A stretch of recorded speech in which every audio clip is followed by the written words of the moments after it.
check 4. And start from current slide.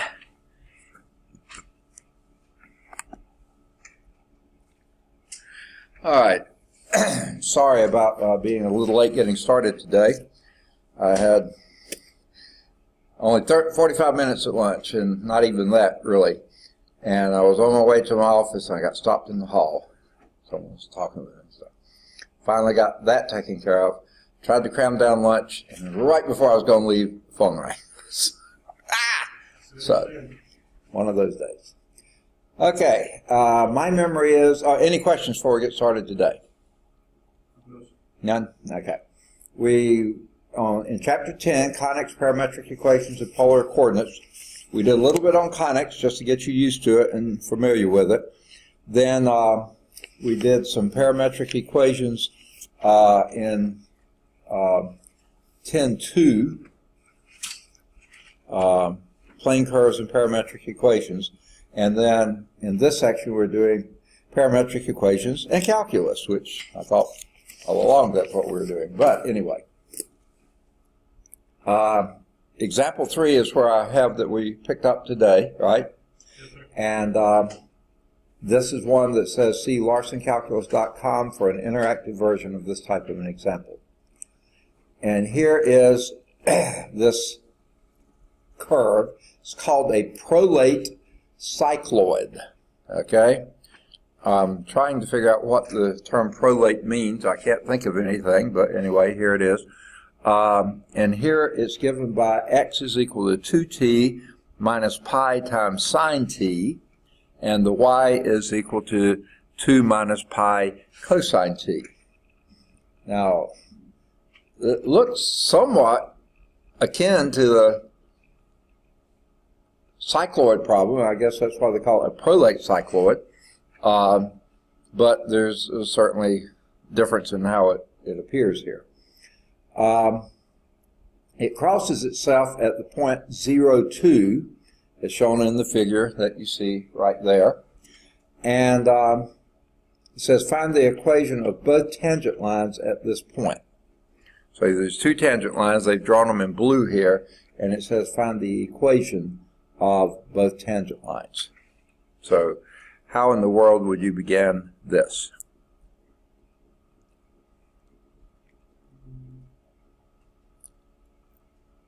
I'm taking a group Ah, good answer. Okay. Of what? of your x and your y. Okay, of each of them. Perfect. Let me get my pen set up, and we'll go do that. So dx dt is equal to what?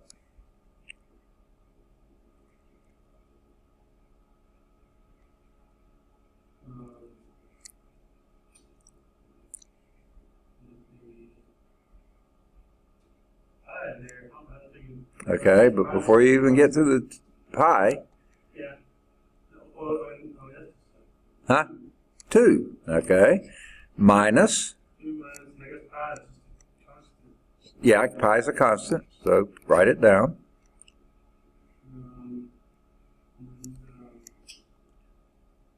Cosine.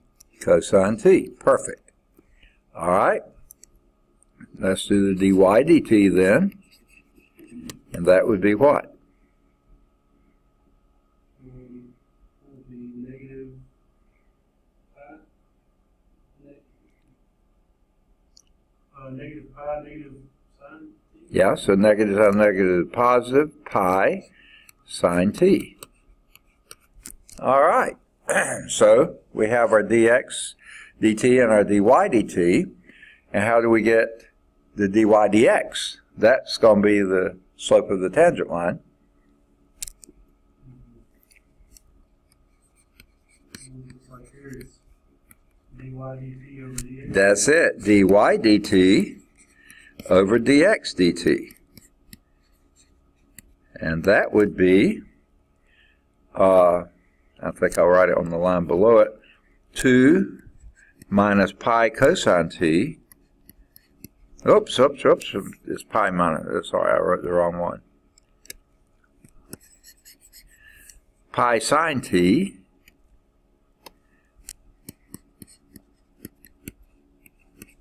over to 2 minus pi cosine t, which, strangely enough, is y, okay? The x dt is y, which is sort of interesting. I don't know if it matters in the problem, but it is sort of interesting. Now, what's that?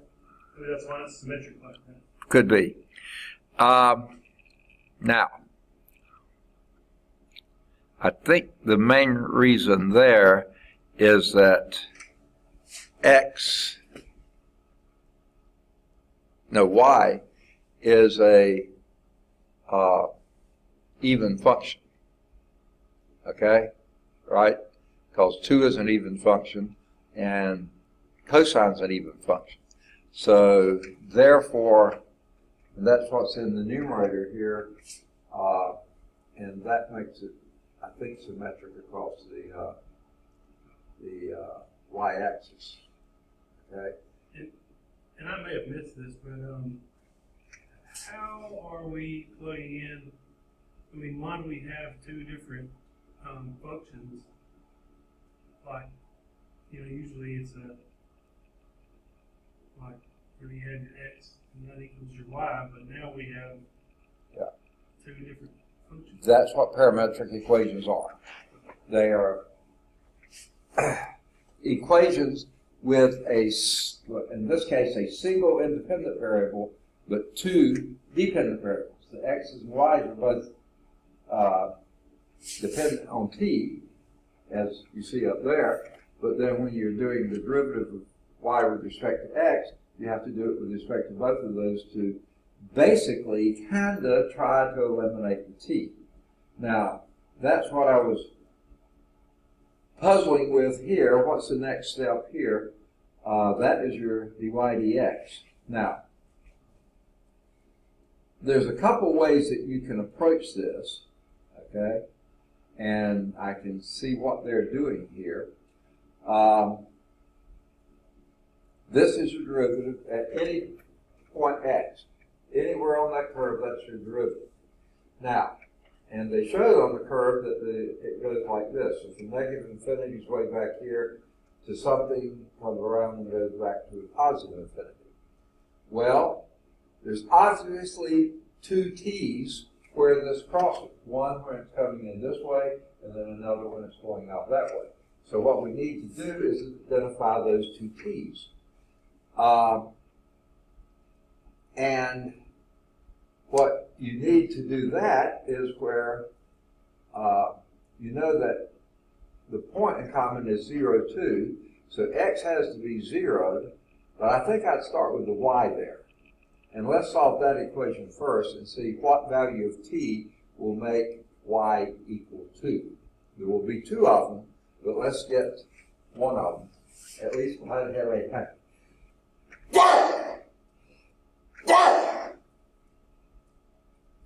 Sorry about that.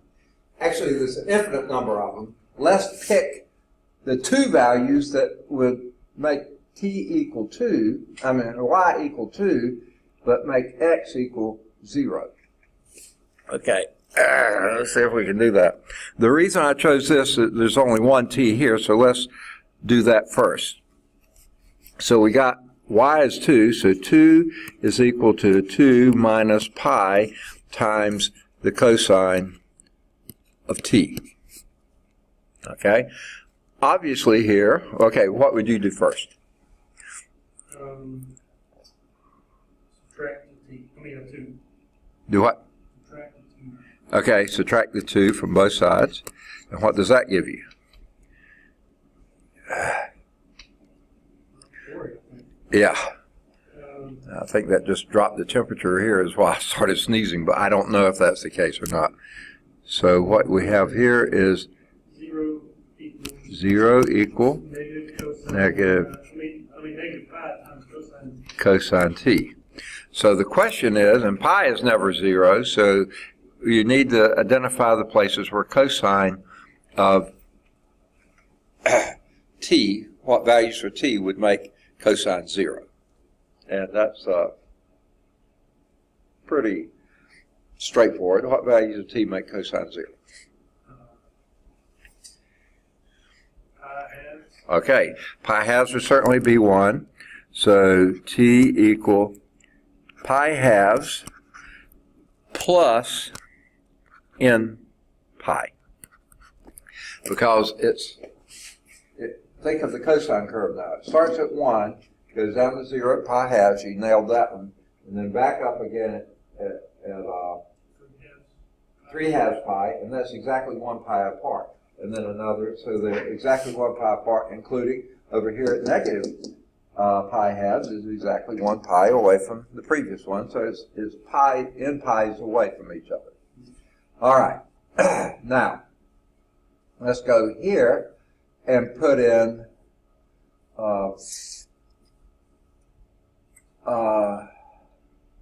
x equals 0, and let's see what we get here. Goodness gracious. 0 is equal, because that point is x equals 0, is equal to 2t minus pi times the sine of t. All right.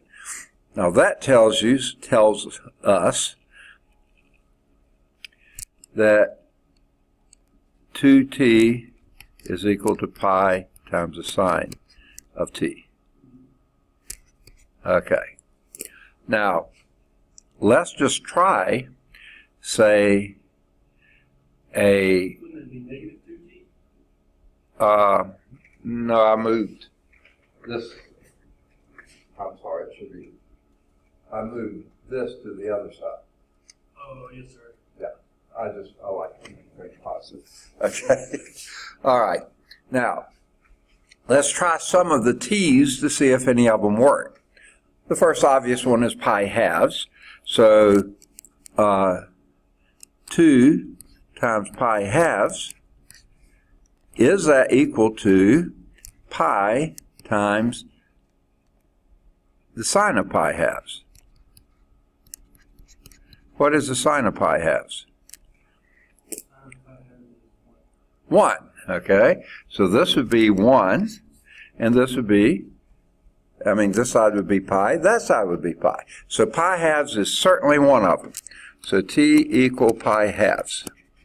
Now, if you wanted to stay positive, you could try 3 halves pi. Okay? I think you'll find out you don't want to stay positive, but we'll do it. So let's do the same thing here.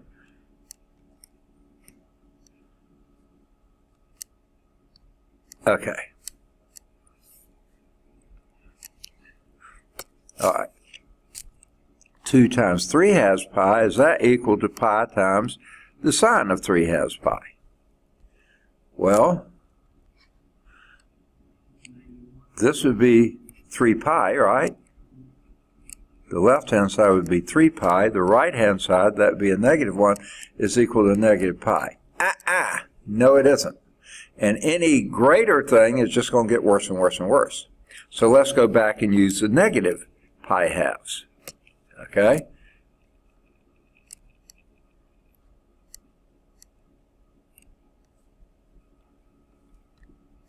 Okay. I'm glad I'm in here and not out there, though I've got to go across there. Okay. So 2 times negative pi halves, is that equal to pi times the sine of negative pi halves? Well, 2 times negative pi halves is obviously negative pi, and sine of negative pi halves is negative 1. Negate that. That is indeed equal to negative pi. So here we have our other. There are only 2 points. Don't keep looking. Those are the only 2 values at t equal pi halves and negative pi halves. Okay? So, now that we know the slope, let's plug those 2 values of t in. So, dy dx at t equal, which one do you want to do first? Positive or negative? I don't care. positive. Okay, pi halves would be pi times the sine of pi halves divided by 2 minus, trying to see if we'd already done it because that's exactly what y is. Yeah, we know there y is equal to 2. So let's just make that 2, right? You see what I did? I mean, we could plug it in, but it's going to turn out being 2. And that would then be, what sine of pi halves? 1, so that would be pi over 2. So t is equal to pi over, wait. The slope is pi over 2 when t is equal to pi over 2. Ugh. Interesting.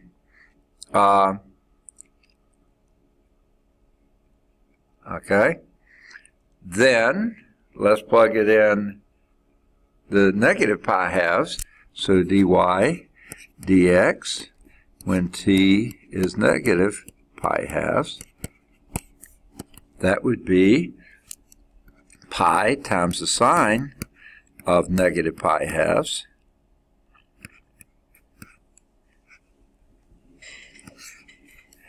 and over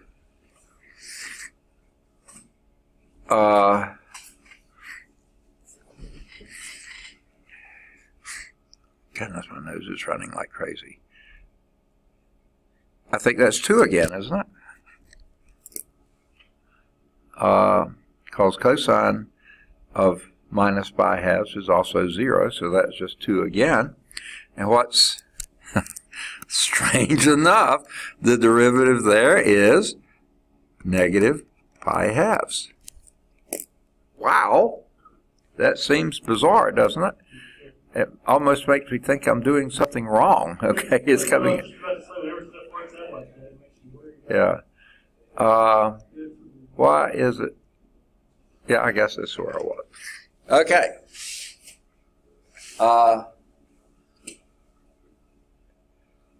Sorry. So the slope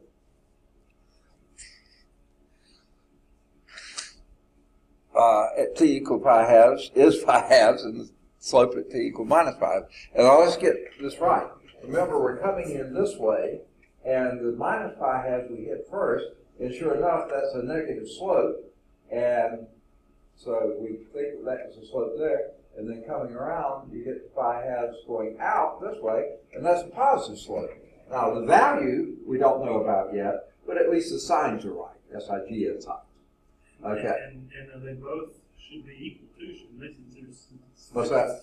Yeah, and equal magnitude, just opposite signs. Is that what you're saying? Yeah, yeah. Looks like that would be the case. So at least that part makes us feel warm and fuzzy inside. Okay? Now it says find the equations of both tangent lines at this point. Well, how do you get an equation? What do you need? A variable? Yeah, and that's going to be x and y. I got that. Okay. Okay? To get an equation of a line, you need 2 pieces of information. Need a slope. A slope is 1. That will work. What else would you need? Point. A point. Okay? Now, they are so kind to us here.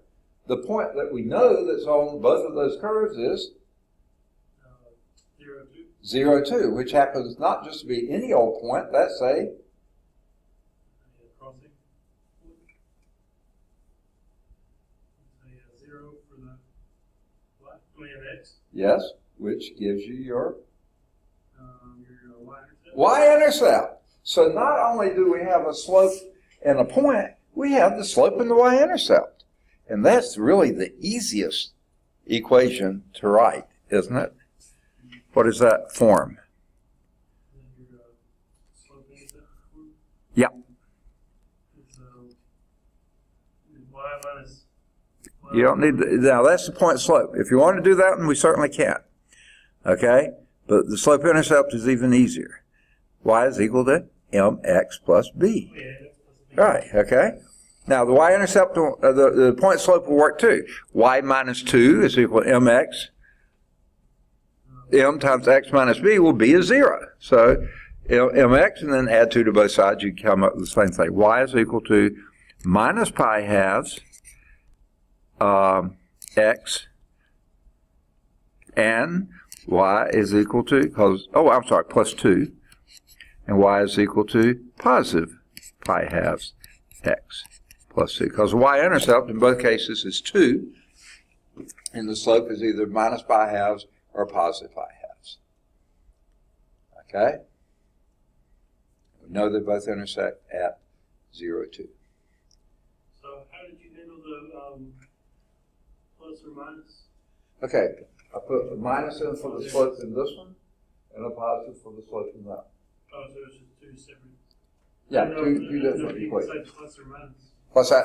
I don't know if you'd say like plus You could, but instead of find the equations, I want to make it look like two different equations. That way it almost looks like a single equation. But it's not. It's plus or minus pi halves x plus 2.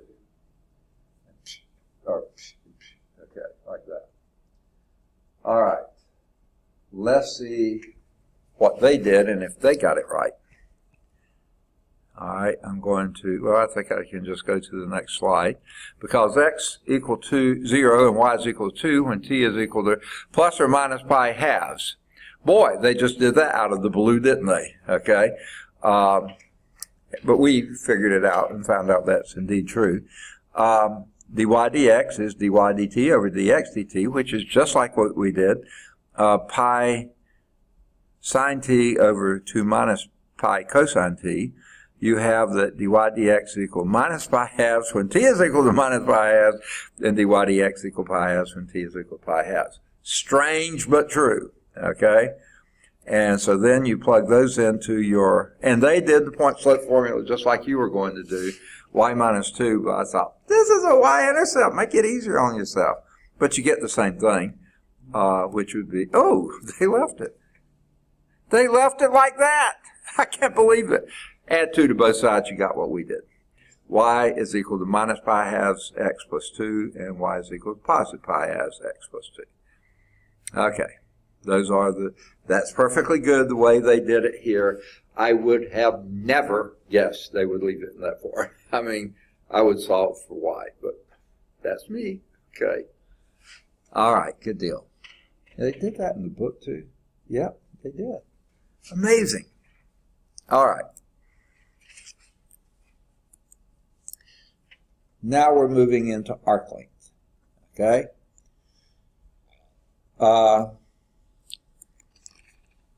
They jump right into the theorem here. They do a little to lead up to it, so I think I'll do that here. Here, you have seen how a parametric equation can be useful to describe the path of a particle moving in a plane. You'll now develop a formula for determining the distance traveled by the particle along its path. Now, they take you back to a long time ago when we did arc length.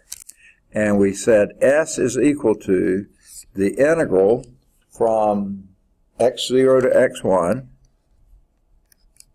okay, of the square root of 1 plus h prime, okay, why h prime, I'm not sure, h prime of t, no, x. I was going to say, they ought to do this in terms of x. H prime of x squared dx. Okay, that was our arc length formula from back in section 7.4. Okay, that's for a curve where you can write y as a function of x. And that function of x happened to be h of x. Why they chose h, I don't know. I guess because they're going to use f and g for the parametric. That may be why. Okay. If c is represented by parametric equations, x equal f of t and y is equal g of t, there they are, for any values t in between a and b, little a and little b, then if we were to take this thing that we just did here And I'm going to rewrite that to make it look like they did. Okay. Or at least partially like they did. Maybe totally. dh dx squared. They're doing, yeah, okay.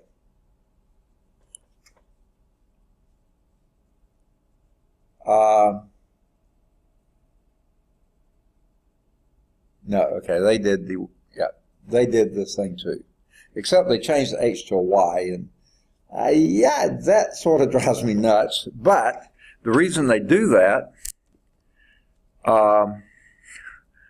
they're mixing up their messages here. Well, no, they're not really. Why didn't they call that a y to begin with? I'll go back to that question, okay?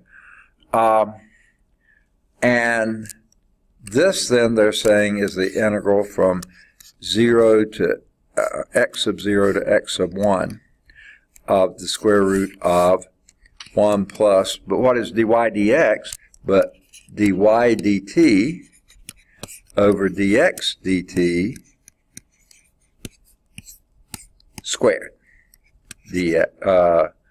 Let's see, I think you got to put a dt in there now. No, they leave it dx, and that doesn't make any sense. But I'll leave it there for not to argue with them. Okay? I'm trying not to. Okay? Huh? Never mind, I thought you were saying that dx equals that. That was what I was saying. What? Never mind, Yeah. Yeah. Okay. Now they're leaving everything x's. I think at this step we change everything to t. But remember, they said t is between a and b. So, and the x is equal to f of t, and y is equal to g of t, and t is between a and b. Now, do they put equal? Yeah, they put equal sign. It really doesn't matter in an integral whether it's equal or not. Okay. Now,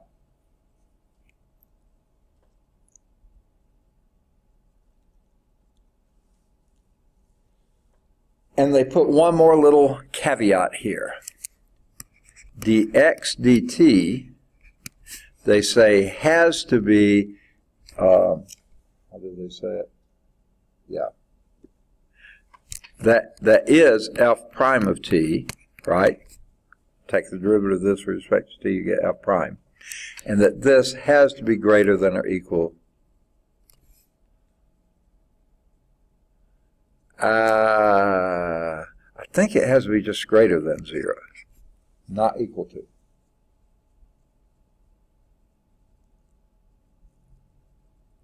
Yeah, greater than 0. Okay. And I think hopefully you'll see the reason for that. Okay. That it can't be equal to anyway. Maybe not the rest of it, but equal to 0. Because look at here. You have that dx dt in the denominator right there, right? And that denominator can't be 0, so the dx dt, that's f prime of t, because they told you x is f of t. F prime of t can't be 0, okay? So if it can't be 0, in order that you have a continuous function there, let's keep it greater than 0. It could be strictly less than 0, and that may be okay too. But if you keep it greater than 0, then that denominator is always positive. And no better, let's see, I don't want to misstate this.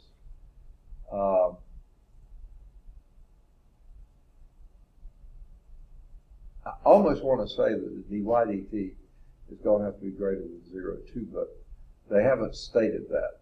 But anyway, we know it can't be 0, so let's just keep it greater than 0. So it won't be discontinuous. It's no other reason than that. Okay. I'm on the wrong, okay, here I am. Okay. Now, what we're going to do here is get a least common denominator. Okay? Well, this numerator here is dy dt squared. The denominator is dx dt squared. This is just a 1. So to get that least common denominator, it would have to be dx dt squared. So this will be dx dt squared over dx dt squared. That's going to be our 1, right? So this would then become the integral, and we'll stay with x sub 0, x sub 1, the square root of dx dt squared plus dy dt squared over dx dt squared. Okay? You sort of see why that's the case. Yes, sir. Okay, yeah. Okay, and then you got your dx we'll keep out here because we still have the x's there. All right, now,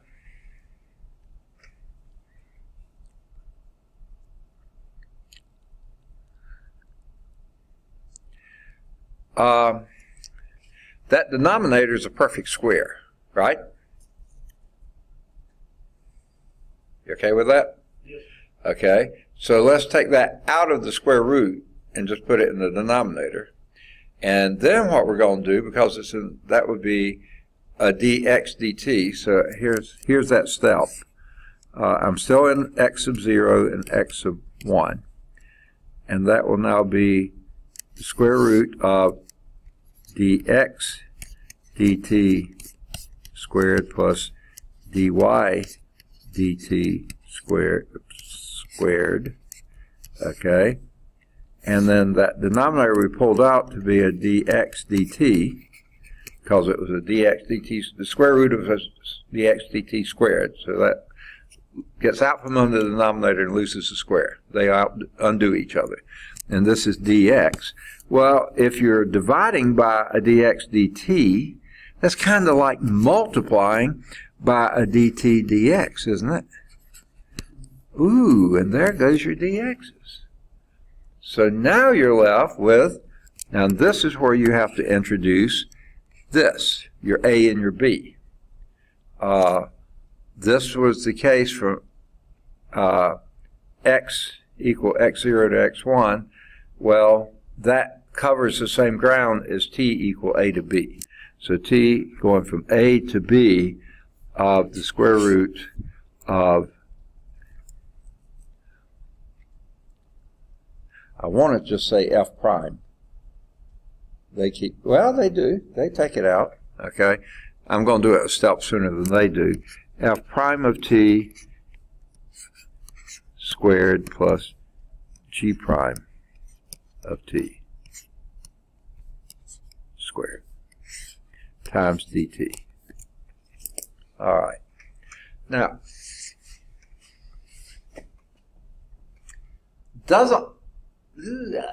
in some sense, it's not a lot different from what it was before, only this time, well, think of this.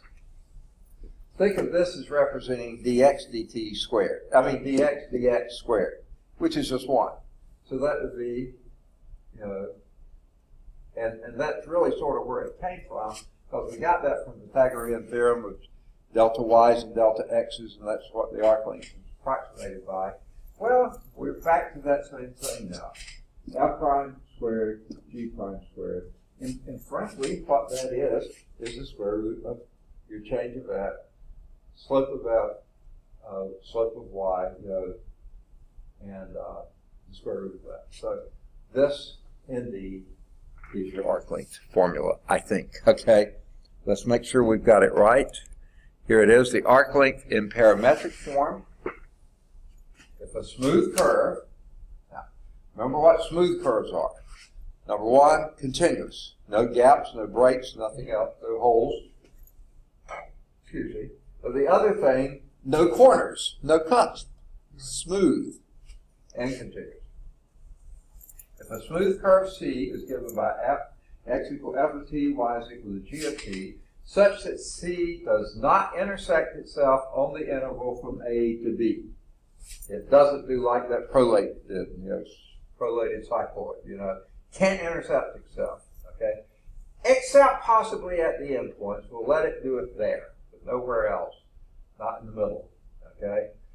Then the arc length of C over the interval is given by, arc length is going by the interval of t, because now we're doing dt's there, so from A to B, square root of dx dt squared plus dy dt squared, square root of that, okay? Which is square root of L prime squared plus g prime squared, okay?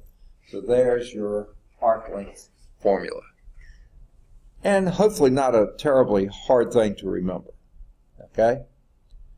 So, is example 4 coming up next. If a circle rolls along a line, then a point on the circumference will trace a path called the cycloid. We did that last time, I think it was, or the time before. If the circle rolls around the circumference of another circle, it's called an epicycloid, okay? So what you've got there is a circle, and rather than this circle rolling down the x-axis and making the cycloid, what you have is the circle rolling around another circle, and it makes it look like a daisy, doesn't it? Or a sunflower, or something like that, okay? And that path would be called an epicycloid, okay? Epi usually means extensive or something like that, like an epidemic is much bigger than an outbreak, so then a pandemic's even bigger, okay? So a circle, so there it is. A circle of radius 1 rolls around the circumference of a larger circle of radius 4, as shown here. The epicycloid traced by a point on the circumference of the smaller circle is given by that. Now,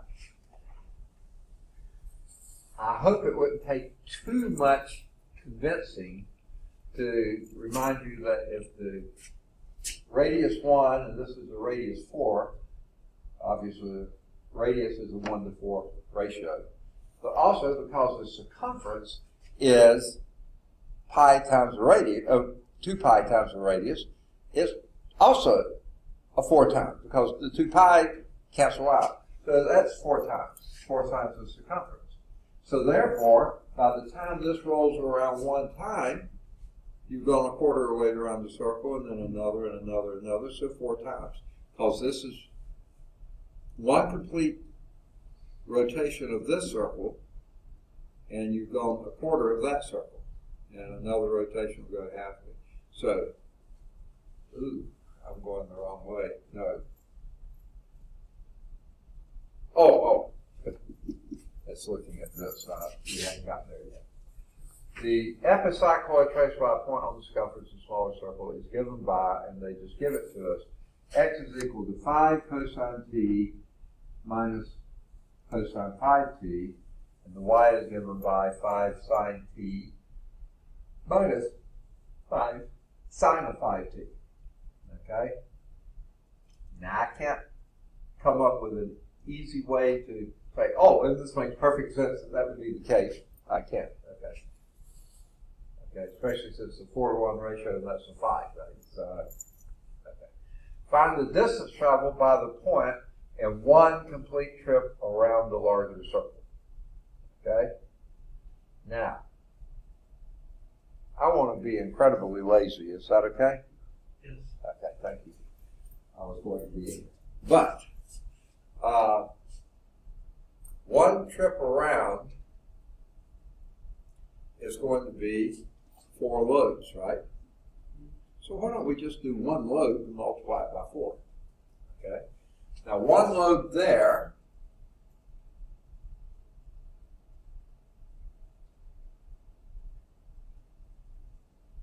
would be t equal 0 to, and here's Daniel. Goodness gracious. I started to take my ionizing pen and mark Daniel present. That reminds me, You're not here yet either, are you? Oh, well. Okay. I'm not even on the right page to get you here. Okay. Let me go back here, and I forgot to do this.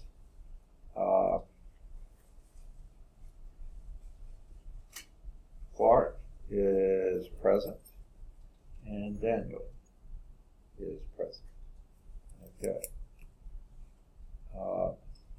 Hopefully some more will be coming in too, but right now that's all we got. Okay. So, when this circle is here, and it rolls one complete turn,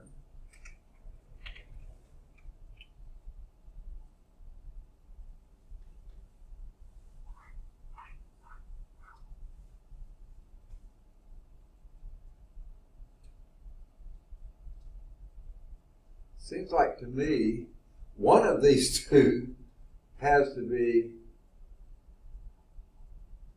I think the t has to be going from 0 to 2 pi, I believe.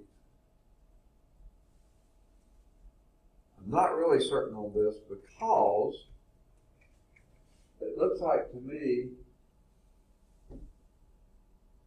okay, this point here turns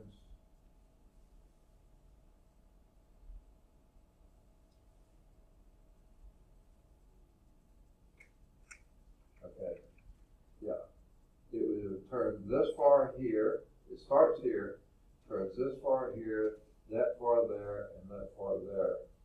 So, has it gone a total of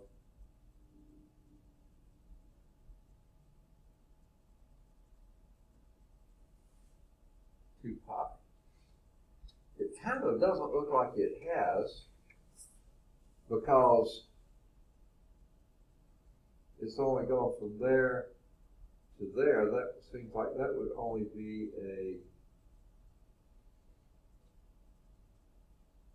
but I think it has to be, because you see this is one complete,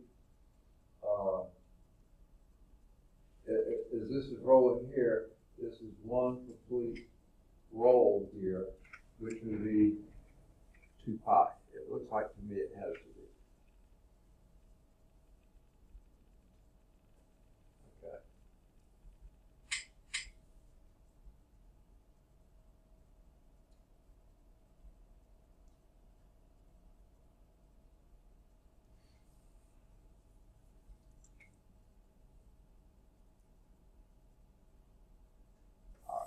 We'll take it as it's worded there. So, I was thinking that you ought to be able to do something, work it backwards with the radius and the. Yeah. All that. But, okay. Okay. Sorry about this. This is, I think this is not correct. I think this is, the T here is around the bigger circle. Okay. It's tracing the path of the little one, but I think with the multiples in there, this is bigger. So actually, you're only going from t equals 0 to pi half. Yeah, okay, 0 to pi halves, and all the way around would be 2 pi. Okay. So I think that's what, from what I'm reading it, that's what they're saying. The t is going from 0 to 2 pi to do that quarter of a circle. Okay.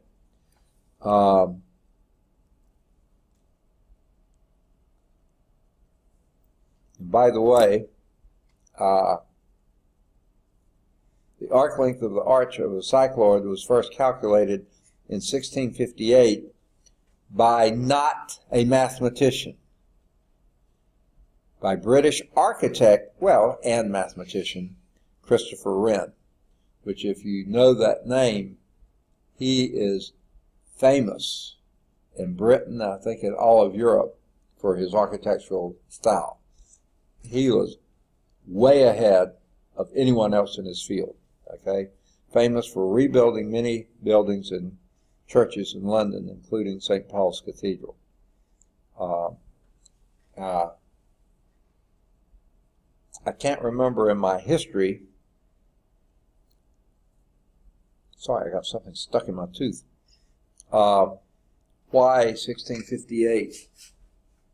I'm about to say maybe that was about the end of the 100 Years' War that Britain and France had. But I don't recall that that war was fought in British soil. I was thinking it was fought in French soil, but maybe it was fought in British soil and a lot of things got destroyed. I don't know. But maybe not. Maybe they were just getting old and he wanted to fix them. And maybe they had money by then because Britain had defeated the Spanish Armada and was now queen of the ocean. So maybe they were floating in money and just decided to upgrade. Okay.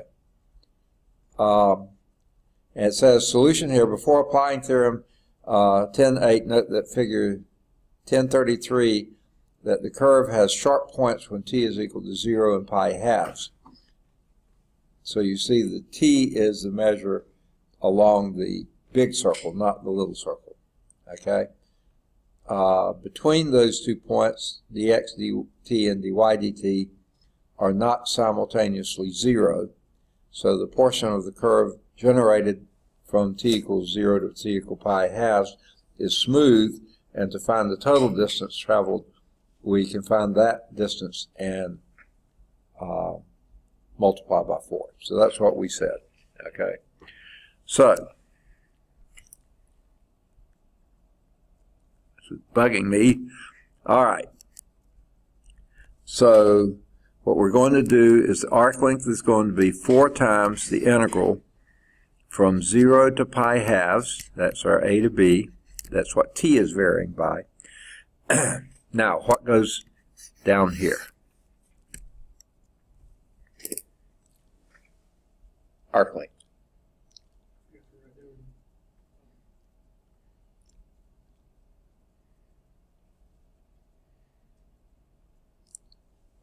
Okay, I heard you say something, but I couldn't make it out. I said I forgot to write down the... Oh, I see. Okay, got it. Okay.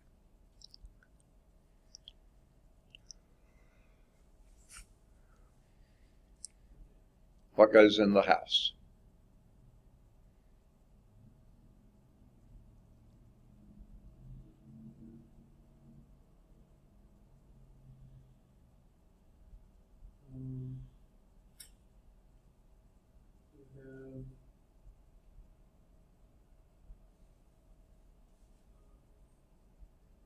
Negative sine t squared. Okay. What are you doing? Taking a derivative? Ha, good. That's what I was fishing for. So what you do here is dx dt. And what would that be? Negative 5 sine t. That's what you said, right? What's that? Yes, negative 5 sine. All right, next.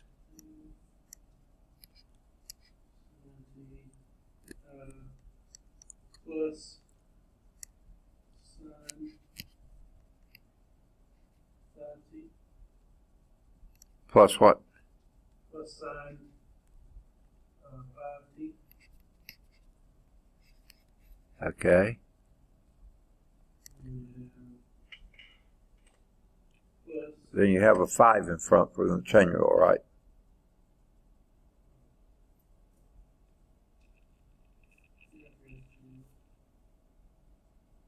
Got it? Okay. And let's do the same with dy dt. plus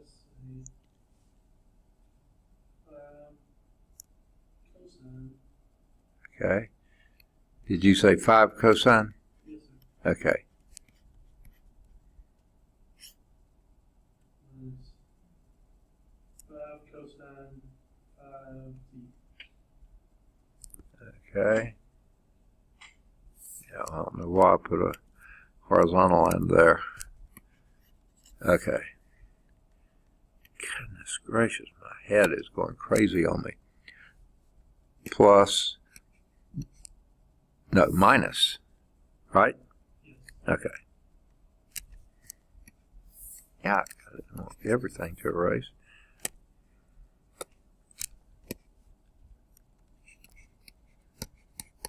Okay. And then what do we do with these things? We put them under the radical. We what? Put them under the radical and add them. Not quite. It's the square of those things that we add inside the radicals. Okay? All right. Remember that was true in the other one too. Only one was 1 and the other was squared. So we've got to square these things. dx dt squared is what?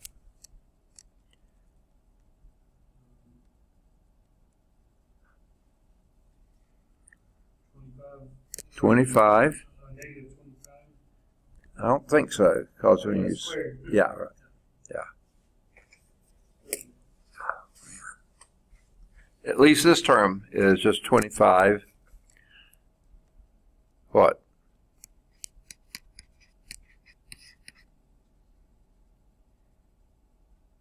Sine squared t, right? 25 sine squared t. Mm-hmm.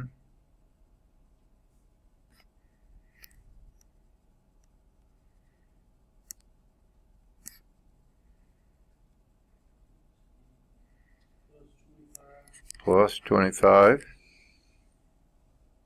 Sine squared 25t. Okay, wait just a second. I think I missed something there. My hearing is not good. Plus 25 what?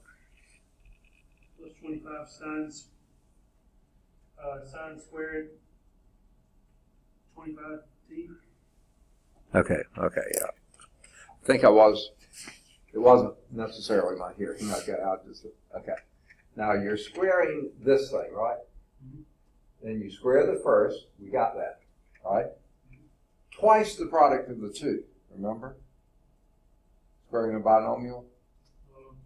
Remember? Yes, sir. Okay, right. So that would be minus, this is where the minus comes into, minus twice the product of the two.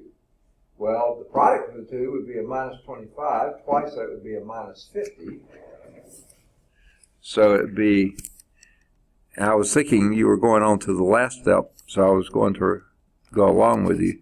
But then when you said something, I said, no, I'm not going to do that anymore. Okay, so this would be minus 50 sine t sine 5t. It's the two terms. Twice the product of the two terms. Ew. A mess, right? Plus, now when you square this last term, again, the 25 part was right, and the sine squared part was right, but it doesn't change this thing. That's still 5t. Okay. And that's the part I want to make sure I was hearing right. So there's your dx dt squared. I don't have enough room, so I'm going to go up above and do the dy dt squared. dy dt squared. Okay? Same type deal. What would that be?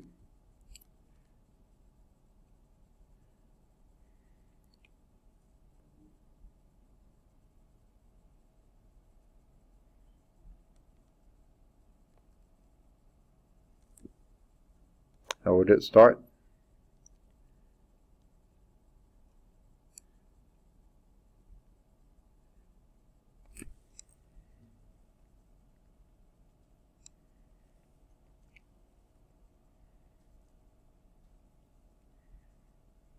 Me again? I guess. Anyone else want to jump in? Daniel had an invitation there. So, 25 cosine squared t. Mm-hmm. We have the minus 50 Right. cosine t.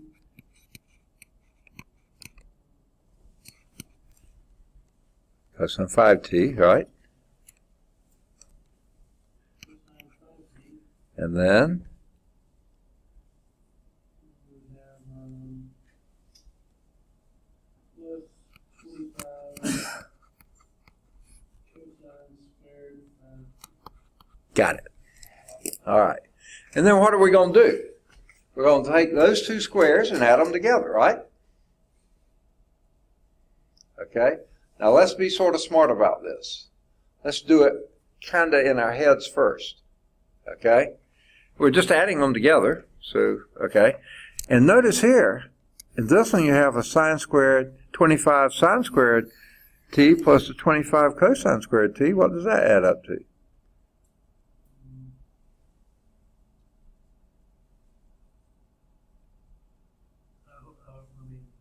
Okay.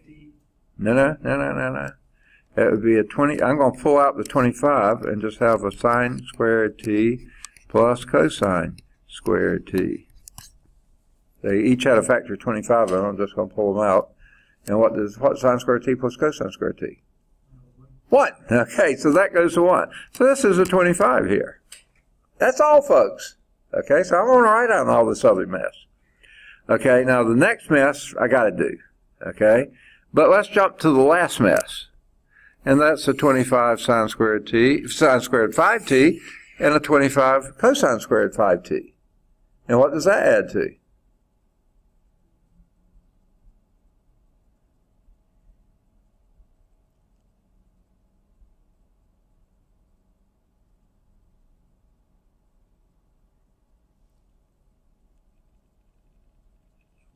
I'm sorry, what was that? What's that? What was the question? What do these two add to?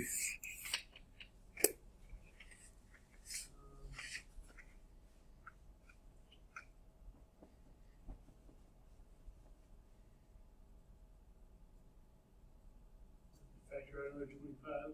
They add to another 25. So we're going to make this a 50 down here. Okay? All right. Because 25 plus 25 is 50. If I could get my pen to come back, there it is. That'll be a 50. Okay, that took care of the first two terms. The first terms and the last terms. So now we're just left with a minus 50. So even though it's cosine 5 and sine 5, that still equals 1? Well, okay, let's make that 5t a u, okay? Is that all right? That'd be 25 sine squared u plus 25 cosine squared u. Yeah. And sine squared of something times plus sine squared of the same thing is just 1, no matter what the thing is. 7 million pi thirds, you know, it doesn't matter. But I mean, if that was if that was a 5 and a 4. Yeah. No, I can't do that at all. Because those are different angles. They have to be the same angle. Theta, UU, TT, 5T. Okay. Have to be the same. So this next term is a 50 sine t sine 5t minus a 50 cosine t cosine 5t dt. All right. Now, one thing I hope that's pretty obviously you can pull out of here is a 50. Okay? Because that's a positive 50. Those are, yeah. So let's pull a 50 out of every term, but it's the square root of 50, which would be 5 root 2, right? Okay? So let's get that all the way on the outside. So there will be a 20 root 2 on the outside, because you had a 4 there to begin with, and multiplied by 5 root 2. And this will be times the integral from 0 to pi halves. And that square root now is left to be a 1 minus sine t sine 5t minus cosine t cosine 5t. That's a t. dt. All right. Now, unfortunately, I have to eat some words here.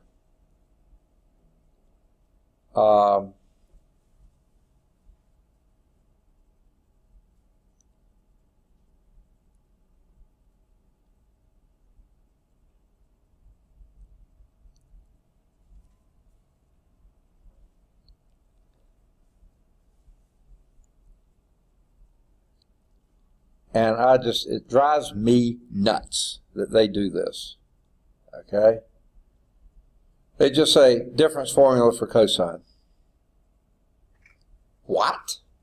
Difference formula for cosine. Okay. Now what in the world do they mean by that? I never would have thought of calling it a difference formula.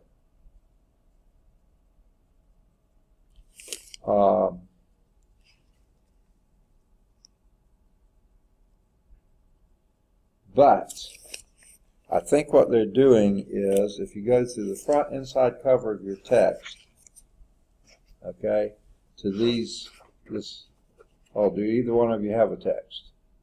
I don't have a front inside cover. Oh. The whole book doesn't fit in my binder. Right. Take out sections. Okay. Well, when you go to it, there is a sheet here in front. It's actually perforated. You could rip it out if you wanted to. I don't like to keep it in there. But it's a product to sum formulas. Okay? And I'm going to write that down for you, because back when we were doing this in Trig, I said, I can hardly ever remember using these things. Well, here's a place you're going to use these things. But it's not worth memorizing. So can I erase some of the other stuff that I've got here? Now, another thing that they did, which a little bit, and we're going to undo it in just a minute, but you see, they were psychic and looking way far ahead, and knowing they were going to use this thing, which I don't think I'll even go and erase this because we've already used it. If we need it, we'll bring it back again. It's easy enough to get. Okay. So let me come and do a little chicken scratch up here and show you what this is. Sine U sine V is equal to 1/2 times cosine U minus V minus cosine U plus V.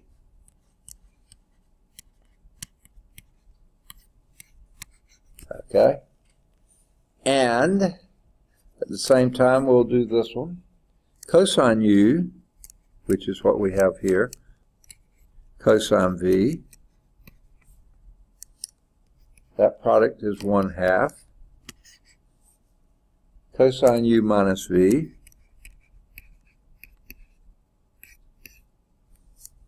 plus cosine U plus V. All right. We're doing some trig review now. Here's Charles is here. I've been here all along. Okay. Now, these were called product to sum formulas, though there were sums and differences. Okay? And in case you can't read my writing too well, I don't know why, but in case you can't, I'll clear that up a little bit. And this is a U here. That's an ugly looking U. Okay. So here we have a sine t cosine, sine t cosine, or sine 5t. I can't talk. So that would be here. So U is t and V is 5t. So this will be 1/2 cosine of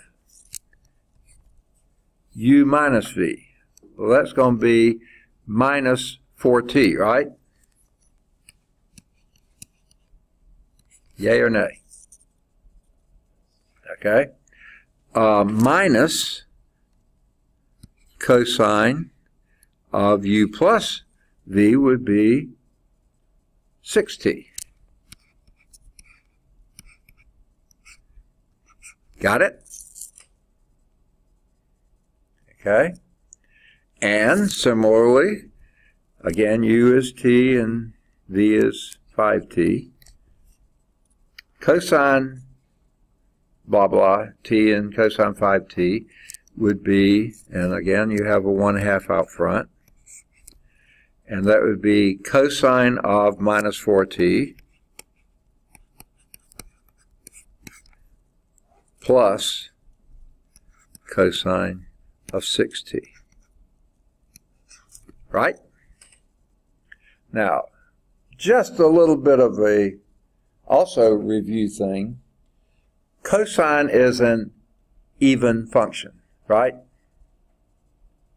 Remember that? So cosine of minus 4t is the same as cosine of positive 4t, right? Because of even function. So let's get the minus signs out of there, okay? Now, next thing to note is that we are adding all these things together. So I just don't have enough room on this slide. So they left the 2 inside there. I didn't. And maybe that'll come into their advantage. I think it will. So I'm going to put it back in. The 20 that we had from down here times the integral from 0 to pi halves. Okay. The square root of, and this is where the 2's going back in. When it was out, it was the square root of 2. Now it's a 2. That's just going to be a 2 minus, and this thing here, the sine t sine 5t, remember, was this thing up here, right? And that's why I put the 2 back in, because it cancels out the 1/2. Okay? They were looking ahead. I wasn't. Okay? They knew what they were doing. No, did I say that out loud? Except, well, let me go on and do it. So it cancels out the 1/2 there. So you have a cosine 4t, which I changed from a minus 4t because it's even function, minus cosine 6t. That was that term. And then we're going to do a minus again. And we'll put the 2 back in, and then the 1/2 is going to wipe that out. So that will be cosine 4t plus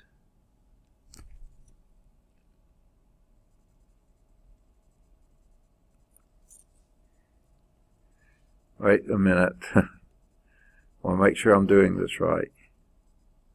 I did mess it up. You see, the sign changes in here, so this sign here, this one becomes a plus. That stays a minus, and this one stays a minus. Okay. Now, if I had put my parentheses there, that would have been fine. I didn't, so I'll go back and we'll explain this. Oops. Cosine 6t. Okay. And then we'll do a dt. All right. Now, here's what happened there. This root 2 I pulled out here, I put back in. So that goes in front of every term. So that left a 20 here, going from integral from 0 to pi halves. That stayed the same. Square root of. Now, when I put the 2 back in, it was a root 2 on the outside. It's 2 on the inside. 2. And then, instead of this thing, I'm putting this thing. Right? And that 2 and this 1/2 cancel out. That's why I put it back in. Okay? And then you have a cosine. It was a minus 4t, but that's the same as cosine 4t. So cosine 4t minus cosine 6t. But remember, there was a minus sign in front here. So that negates this one and positives that one. Okay? So that's why here I put the plus cosine. I could have done it in parentheses, and that probably would have been better than I'd have to do another step. And I don't ever remember any other steps, okay? And then we had a minus here for the cosine thing, and the cosine was this. Now we brought the 2 back in, and that 2 wipes out the 1/2. So that minus makes this a minus cosine 4t right here, and then a minus sine cosine 6t here. Right? Everybody with it? Okay. Now, here's something to note. Cosine plus 6t positive, cosine 6t minus. These two are both minuses, so they add together. Oh, I almost missed my stool. That would have been fun, wouldn't it? You could have written home about that. Okay. Now, all right, for me to erase my next two lines, because we've already used them, right? I'm running out of room. You got paper. You can go as long as you want to. I have the itty-bitty little screen with all this writing on it, okay? All right. Now, what that becomes is 20 times the integral from 0 to pi halves. Here comes the 2's again. Okay, the square root of 2, and these two add to 0, minus 2 cosine 4t dt. Ha! That's a lot simpler looking integral than what that other mess was looking like it's going to be. But it's still not integrable. Okay? Simple as it looks, it's still not something we can integrate. So here they're going to pull something else out of the air or some unknown body part. Okay? And that's going to be another identity. Okay? So go back to the front of your book when you get a book. Okay? And this is going to be your double angle formula. Okay?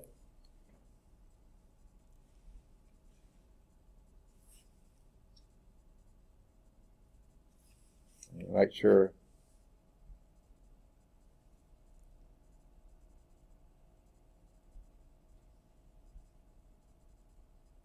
Okay, yeah, I've got the same thing they do, but it's actually the half angle formula, I think. They called it the double angle formula, but it's the half angle formula. I believe. I'm pretty much certain. The double angle formula doesn't work here.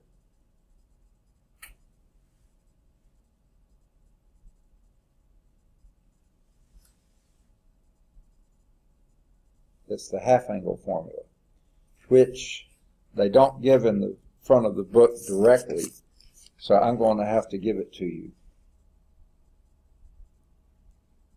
I'll tell you what they do give. I'm going to go to a different page. Is that okay? I'm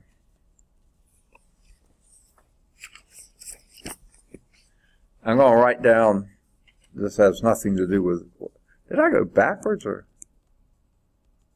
Okay, we'll do it here. Okay. Here is the what they call the power reducing formula. This is the one we're going to be using. Cosine squared u is equal to 1 plus cosine 2u over 2. All right. Now, what we have is something that looks kind of like,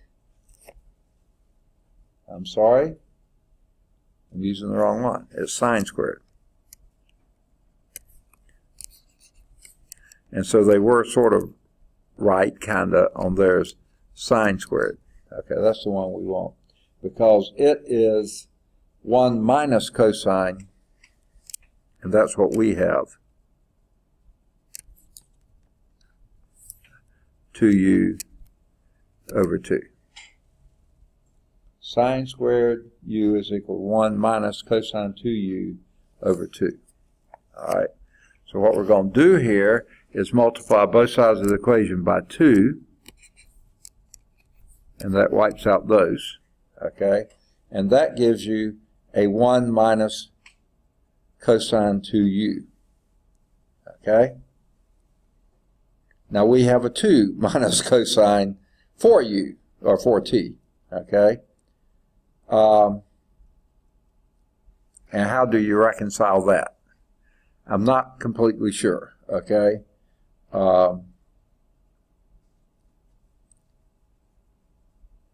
It seems like they did it wrong, but I can't believe they did. No. You just multiply everything by 2. Okay?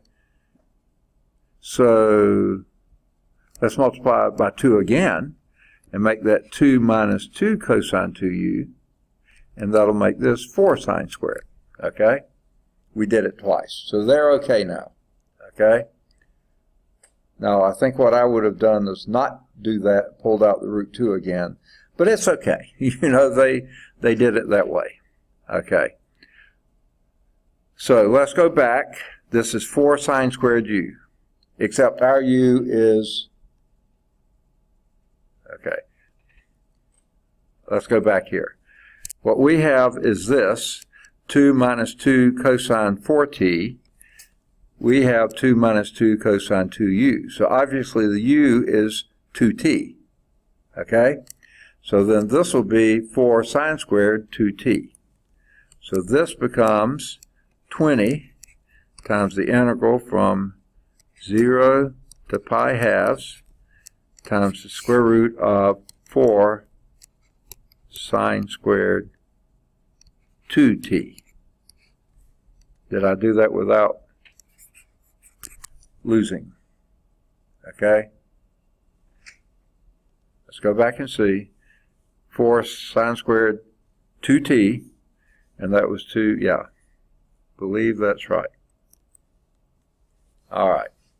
Now, the good news here is that's a perfect square. So this is going to be, I'm going to take the 4 out again. Square root of 4 is 2.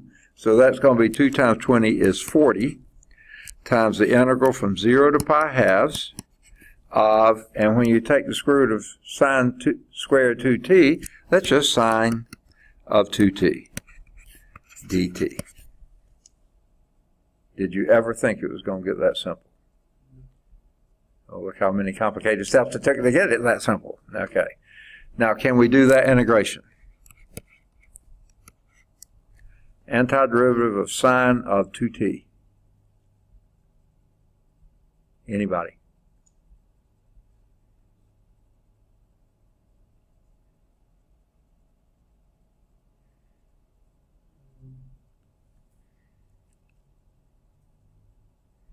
Where did the square sine squared go? Okay. The square root of sine squared is sine. Oh yeah, I'm still right under the rest. Okay.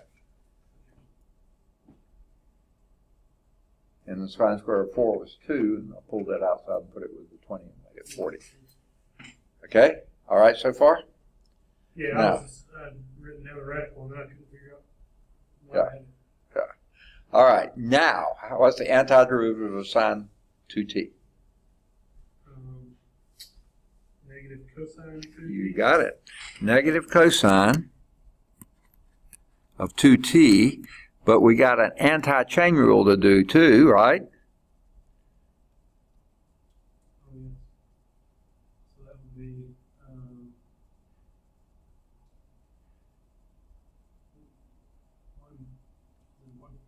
1/2 over 2. Okay? Now, to check it, take a derivative of that. Derivative of minus cosine 2t would be cosine 2t times 2, and that wipes out the 1/2. Yes, that works. And this is evaluated from 0 to pi halves.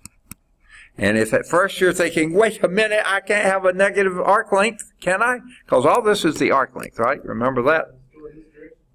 Huh?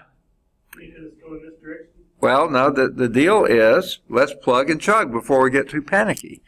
That's going to be 40 times, what is the cosine of, okay, 2 times pi halves would be pi. And what's the cosine of pi?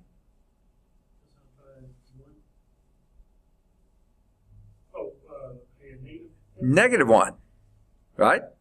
That's right. 2 pi's all the way around. Yeah, yeah. -1, and you got a minus in front of it, so that's going to be a positive, so that will be a positive 1 over 2. Okay.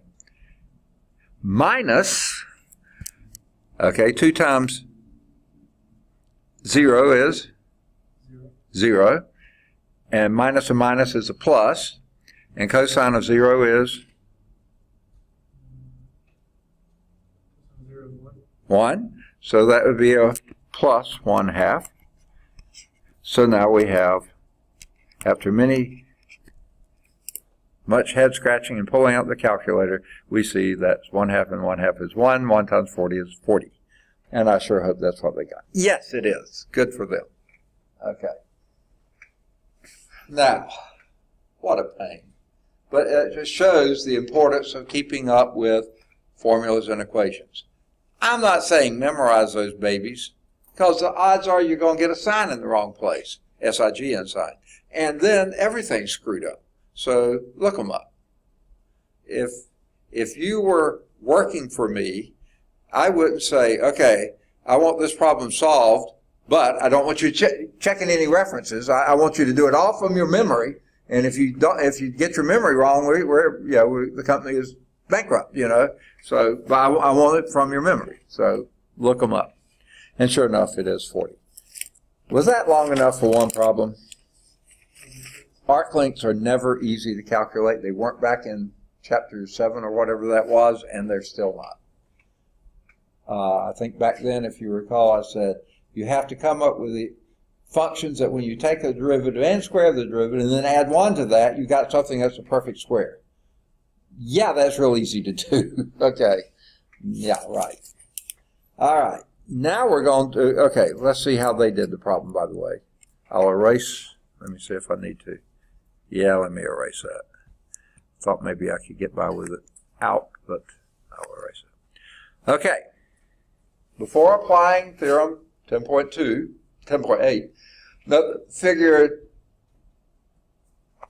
1033, that the curve has sharp points when t is equal to 0 and pi halves and all the other half pi's. Between those 2 points, the dy and dx and dt are not simultaneously 0. Yeah, I remember that was a requirement in the theorem. So the portion of the curve generated from t is equal to 0 to t equal to pi halves is smooth.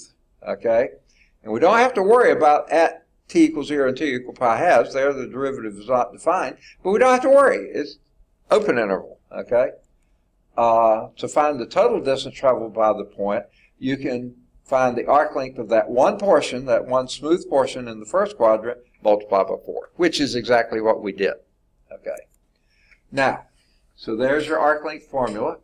4 times the integral from 0 to pi halves of the square root of x squared plus square root of dx. Derivative of x with respect to t squared plus the derivative of y with respect to t squared dt.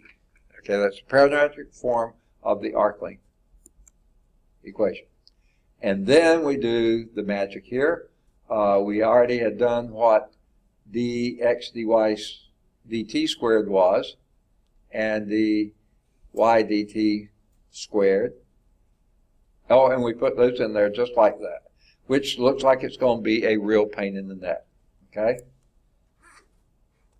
So they just jump to the conclusion. Okay? They don't show you how they squared that and added and then these terms that out. They just jump right to this as if it's patently obvious.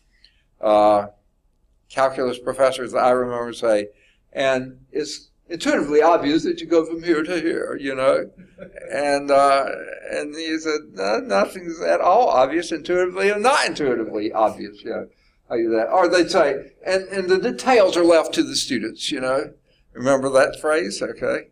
Yeah, well, that's what we got here. You sound like you've been there before. Yeah, UAB, and they don't give you that much. Seriously, they don't. Yeah. And then they wonder why you don't do well on the first exam. And you talk to them. They're way up here. So we slugged through it, and we got to the same thing. If I'm not mistaken, we got exactly here, right? With the 20 out front and everything else. And the 2's left in there. Okay? Now, at this point, they skip and say, and this comes out to be this, without telling you how they did the difference formula there either. Okay? But we did it. And we are convinced that's correct. Right? Okay, of course we are. After years, you have an instinct to know if they're skipping so much, you know what they skipped and why they skipped. Right, yeah.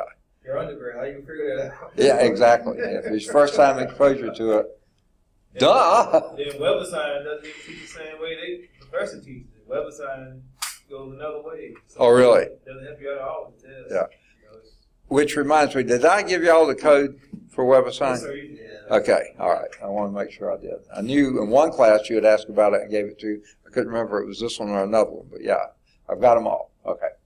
Have you seen it for this class? No. Okay. I was talking about the other class. Right. I got that one, but I don't know about this one. Okay. I'll go and write it down for you too. Right in the middle. Is it time to leave already? Yeah, you got Time to do work. Okay. Okay. Let me So, do this. We'll do the area of a surface of revolution next. Okay. Let me give you the WebAssign code for this class. Trouble is,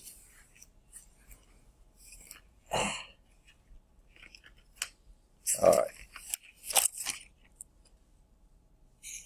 It's Lawson .al space 6121 space 8782.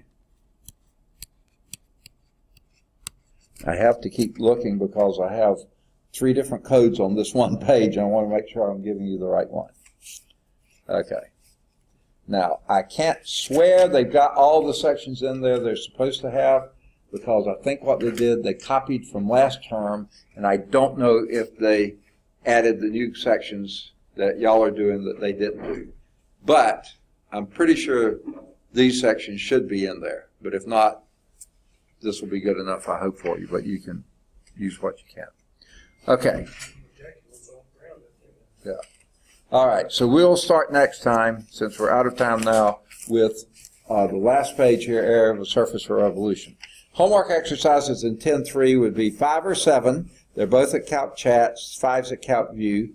Any of the odds, 9 through 17, they're all at Calc Chat. 13's at Calc View.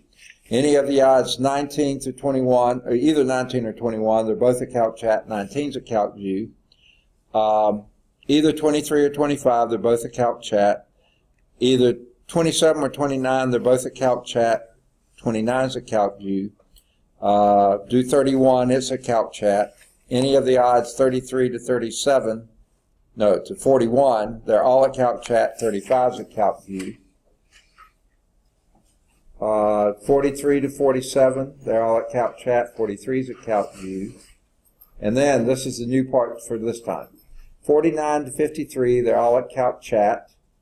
51's at Calc View. And then either 55 or 57, they're both at Calc Chat, period. Path of a projectile, 59 you should be able to do, and or 61, and they're both at Calc Chat. We'll pick up with 63 next time. All right, good deal. so how about that That's all right. the code for this class? I just put it there. Oh. There's a space in between Lawson, AL, and the numbers, right? No, it's a dot. Oh, yeah, okay. It's Lawson.al space, the first 4 digits space the second 4 digits.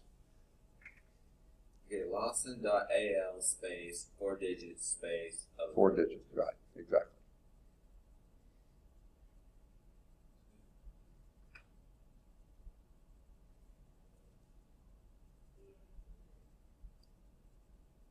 $61, 21, 87, 82.